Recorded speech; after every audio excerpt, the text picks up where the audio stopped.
Hello বন্ধুরা, এখন কথা বলবো মোহনবাগানকে নিয়ে। বাগান সুপার জায়েন্ট জয় পেতাদাসের গোলে সবুজ মেরুনে এসে থমকে গেল গোয়ার অপরাজিত রেকর্ড।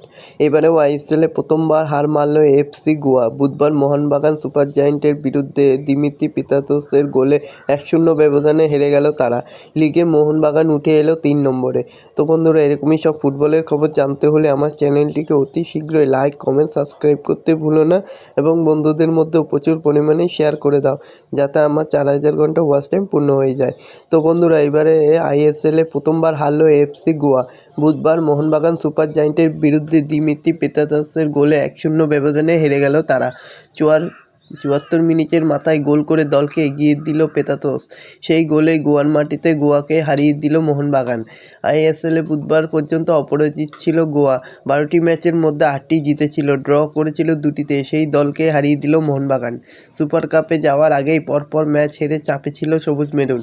গোয়ার কাছে ঘরের মাঠে 4 গোল খেয়েছিল তারা। সেই চাপ এখন অনেকটাই কাটিয়ে ফেলেছে হাভার্সের দল। গোয়া এবার আইএসএলে এখনও পর্যন্ত একমাত্র দল ছিল যে একটি ম্যাচও হারেনি। সেই নজিরও ভেঙে দিল বুধবার। তো এরকমই সব ফুটবলের খবর জানতে হলে আমার চ্যানেলটিকে অতি শীঘ্রই লাইক, কমেন্ট, সাবস্ক্রাইব করতে ভুলো না। ধন্যবাদ সবাইকে।